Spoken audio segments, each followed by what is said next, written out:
बच्चों, क्या हाल चाल है भाई? कैसी चल रही है तैयारी? तो आज फिर हम एक नए प्रैक्टिस सेट के साथ आपके सामने आए हुए हैं। तो मैं ऑफिसर्स गुरुकुल से अश्वनी सर आपका अपने चैनल पे हार्दिक अभिनंदन करता हूं। तो आज की सीरीज में नेचुरल फाइबर्स और आर्टिफिशियल फाइबर्स के कुछ चुनिंदे सवाल लेकर आए हैं। तो चलिए उसको करने की कोशिश करते हैं।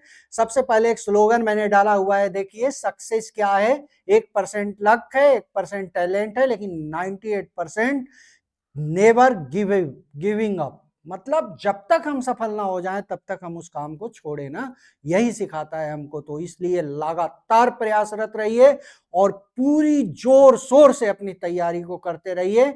आपका अच्छे से अच्छे स्कूल में क्या होगा? एडमिशन हो जाएगा, ठीक है। और आप एक बहुत बड़े ब्यूरोक्रेट के रूप में उभरोगे और देश की सेवा करोगे। तो चलिए सवालों का सिलसिला जारी करते हैं हम। तो करते हैं शुरुआत पहले क्वेश्चन से। पहला क्वेश्चन देखिए दो भाई। पहला क्वेश्चन ये आ गया हमारे पास, peels of vegetable and fruits are biodegradable, non biodegradable, both A and B, none of these. तो देखिए पहली बात, जो बायोडिग्रेडेबल है, देखो बायोडिग्रेडेबल का मतलब समझते हो क्या होता है?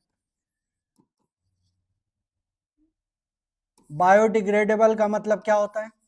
मतलब जिसको इजिली नेचुरल प्रोसेस से डिकम्पोज किया जा सके, इजिली नेचुरल प्रोसेस से डिकम्पोज हो जाए, उसको हम क्या कहते हैं? बायोडिग्रेडेबल कहते हैं। जिसमें पत्ते आ जाएंगे, ठीक है, प्लांट्स आ जाएंगे, उनके छोटे छोटे सूखे हुए पत्ते प्लांट्स हो गए, ठीक है, पील्स हो गई वेजिटेबल्स की, ये सारी चीजें क्या होती हैं? इजिली डिकम्पोज हो जाती हैं। तो इसको हम क्या कहते हैं? बायोडिग्रेडेबल कहते हैं। तो पील्स ऑफ वेजिटेबल्स और फ्रूट्स जो होते हैं, इनको हम क्या बोल सकते हैं? बायोडिग्रेडेबल। अच्छा, नॉन बायोडिग्रेडेबल क्या हो जाएगा? जो इजिली डिकम्पोज नहीं होगा, जो पॉल्यूशन को फैलाएगा, तो उसे हम क्या कहते हैं? नॉन बायोडिग्रेडेबल बोलते हैं, ठीक है। तो चलिए दूसरा क्वेश्चन देखते हैं, which types of material causes environmental pollution. तो इन्वायरमेंटल पोल्यूशन का काम कौन करेगा? वही करेगा जो नॉन बायोडिग्रेडेबल होगा। नॉन बायोडिग्रेडेबल के अंदर क्या है? जैसे प्लास्टिक है, टीन है, ये सब क्या हो जाते हैं? शीशे हैं, ग्लास है, ये नॉन बायोडिग्रेडेबल में आ जाता है। तो यहाँ ऑप्शन क्या हो गया? और एनवायरमेंटल पोल्यूशन के लिए ऑप्शन बी हमारा क्या हो गया? राइट आंसर हो गया, ठीक है बेटा। अब चलो नेक्स्ट क्वेश्चन देखते हैं, out of following which one of biodegradable material. इसमें से हमें पहचानना है कि बायोडिग्रेडेबल मटेरियल कौन सा है। देखो प्लास्टिक नॉन बायोडिग्रेडेबल है, टीन है, एल्युमिनियम है, ये सब क्या है? ये इजिली क्या होते हैं? डिकम्पोज नहीं होते हैं। तो इसलिए ये नॉन बायोडिग्रेडेबल की कैटेगरी में आते हैं। लेकिन वुलन क्लॉथ जो होता है वो क्या होता है? फाइबर से, नेचुरल फाइबर से बना होता है, तो ये क्या हो जाता है? बायोडिग्रेडेबल हो जाता है, ठीक है। चलो अगला question, which of the following is non biodegradable. इसमें से पहचानना है कि नॉन बायोडिग्रेडेबल क्या है। देखो पेपर बायोडिग्रेडेबल है, कॉटन क्लॉथ वुड भी है, लेकिन प्लास्टिक नहीं है, अभी मैंने थोड़ी देर पहले ही कहा। तो प्लास्टिक क्या हो गया हमारा? ये नॉन बायोडिग्रेडेबल की कैटेगरी में आ गया। तो ये ऑप्शन सी हमारा क्या हो गया? राइट आंसर हो गया। आगे बात समझ में? अब देखते हैं तीसरा क्वेश्चन, देखते हैं, which of the following is not a natural fibre. इसमें से हमें पहचानना है कि नेचुरल फाइबर कौन सा नहीं है। देखो कॉटन तो नेचुरल फाइबर है बेटा, एकदम क्लियर बात है। जूट भी नेचुरल फाइबर है, ठीक है। फ्लेक्स जो होता है, जो कागज की लुगदी होती है, वो भी नेचुरल फाइबर में आता है। लेकिन जो नायलॉन है वो क्या है? सिंथेटिक फाइबर है। तो ऑप्शन क्या है? क्या पूछ रहा है? Not a natural fibre. तो नायलॉन क्या है? नेचुरल फाइबर नहीं है, ठीक है। तो ऑप्शन सी आपका करेक्ट आंसर हो गया। अब देखो, cotton is mainly grown at a places having.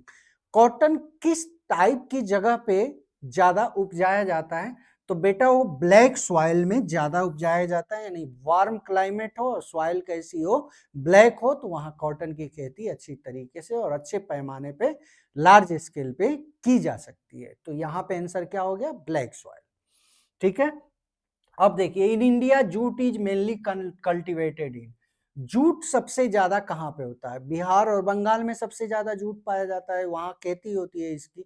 इससे क्या होता है? पैकेट्स वगैरह, बैग्स वगैरह, वो जो बोरियां वगैरह कट्टे वगैरह बनाए जाते हैं। तो ये यहाँ पे ऑप्शन देख लिए, गुजरात, महाराष्ट्र, पंजाब दिया हुआ है, वेस्ट बंगाल। तो यहाँ पे ऑप्शन डी हमारा क्या हो जाएगा आंसर, वेस्ट बंगाल हो जाएगा।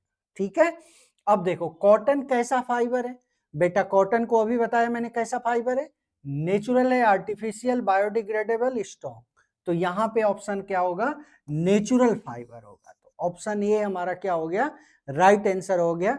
यानी कॉटन क्या है, एक तरीके का नेचुरल क्या होता है, फाइबर होता है। ठीक है, अब देखो pick the synthetic fibre out of the following, इसमें से पहचानना है हमें कि सिंथेटिक फाइबर यानी मैन मेड फाइबर कौन सा है। कॉटन नेचुरल है, जूट भी नेचुरल है, उल भी नेचुरल है, तो नायलन क्या हो गया, ये सिंथेटिक फाइबर की कैटेगरी में आ गया। तो ऑप्शन बी हमारा क्या हो गया, राइट आंसर हो गया। ठीक है, अब देखो which of these is a natural polymer, इसमें से नेचुरल पॉलीमर कौन सा है। तो नेचुरल पॉलिस्टर नहीं है, ग्लिप्टल, नायलॉन, तीनों क्या है, सिंथेटिक है। तो स्टार्च क्या होता है, नेचुरल पॉलीमर होता है। कार्बोहाइड्रेट जब टूटता है तो किस फॉर्म में होता है, स्टार्च के फॉर्म में होता है। ठीक है, अब देखो cotton is a natural, cotton natural polymer is chemically, cotton एक नेचुरल पॉलीमर है। तो वो किससे बना होता है, केमिकली क्या होता है, प्लांट्स ज्यादातर केमिकली क्या होते हैं, सेल्यूलोज होते हैं बेटा। क्या होता है, सेल्यूलोज। तो ऑप्शन डी हमारा राइट आंसर है, यानी सेल्यूलोज। ठीक है, अब देखो which of the following is source of rayon, rayon का सोर्स क्या है, मतलब रेयन किससे बनता है। तो बेटा वुड पल्प से बनता है, किससे बनता है, वुड पल्प से रेयन क्या होता है, बनाया जाता है। वुड पल्प मतलब कागज की लुगदी होती है। ठीक है, अब देखो which one of the following fibre is made from natural raw material, ये पढ़ना पड़ेगा आपको। ठीक है, एक बार चैप्टर्स को भी थोड़ा ढंग से एनसीईआरटी से पढ़ लीजिएगा। यानी नेचुरल रॉ मटेरियल क्या है इसमें, किसका, which of the following fibre is made from, जो कोई मतलब जो ये फाइबर्स दिए हो जाए हैं, इन फाइबरों में एक ऐसा फाइबर है जो नेचुरल रॉ मटेरियल से बना है। तो नेचुरल रॉ मटेरियल से क्या बनता है बेटा, रेयन बनता है। क्या बनता है, रेयन को बनाया जाता है। अब देखो अगला question, the material similar to silk in appearance is, silk की तरीके से दिखने वाला इसमें से कौन सा है जो मटेरियल, तो वो भी क्या होता है, रेयन ही कैसा दिखाई देता है, बिल्कुल सिल्क की तरीके दिखता है। ठीक है, अब देखो this plastic is heat and wear resistance, जो हीट को और वियर को क्या करता है, रोकता है। This plastic is use to build gears, इससे गेयर बनते हैं। प्लेन बियरिंग और वॉल्व सीट्स एंड सील्स, ये सारी चीजें बनाई जाती हैं। उस प्लास्टिक को क्या बोलोगे, कौन सा वो प्लास्टिक होता है, रबर, नायलॉन, पीवीसी, पॉलीस्टीरीन। तो बेटा नायलॉन से ये सारी चीजें क्या होती है, बनाई जाती हैं। किससे बनाई जाती है, नायलॉन से। किससे, नायलॉन से, सिंथेटिक फाइबर। अब देखो nylon thread are made up, तो अगला क्वेश्चन उसी पे आ गया, नायलॉन थ्रेड्स किससे बनता है। तो बेटा ये पॉलीएमाइड पॉलीमर से बनता है। किससे बनता है, पॉलीएमाइड पॉलीमर, नाम ध्यान रखना। और ये अक्सर सवाल ऐसे हैं जो पूछे जाते हैं एग्जाम में, तो क्या नाम याद रखोगे, पॉलीएमाइड पॉलीमर। तो नायलॉन के थ्रेड्स किससे बनाए जाएंगे, पॉलीएमाइड पॉलीमर से बनाए जाएंगे। ठीक है, अगला सवाल देखिए, पॉलीकॉट इज ऑब्टेन्ड बाय मिक्सिंग, जो पॉलीकॉट होता है किस चीजों से मिलकर बना होता है। तो पॉलिस्टर और नायलॉन उल से बना होता है, या पॉलिस्टर उल से, या नायलॉन कॉटन से, या पॉलिस्टर और कॉटन से। तो बेटा वो पॉलिस्टर और कॉटन से बनता है। तो ऑप्शन डी आपका क्या हो जाएगा, राइट आंसर हो जाएगा। ठीक है, अब देखिए terricot fibre is made using, terricot fibre किससे बनता है, वुड पल्प, एस्टर, एक्रेलिक, या पेपर पल्प। बेटा वो बनता है एक्रेलिक से, इससे बनता है जिससे ज्यादातर कपड़े क्या होते हैं, बनाए जाते हैं। तो एक्रेलिक ही है वो जो टेरिकॉट फाइबर को बनाने में क्या किया जाता है, यूज किया जाता है। ठीक है, अब देखो, which of the following is use for making lubricant particularly for cooking utensils. जो खाना बनाने वाले बर्तन होते हैं, कुकिंग यूटेंसिल्स होते हैं, उसके ऊपर लुब्रिकेंट का काम कौन करता है? उसके ऊपर एक परत चढ़ाई जाती है, वो परत क्या होती है? टेरिलीन, बेकेलाइट, पीवीसी या टेफलॉन। तो यहाँ पे आंसर क्या होता है? टेफलॉन से चढ़ाई जाती है। टेफलॉन क्या करता है? उस पर लुब्रिकेंट का काम करता है।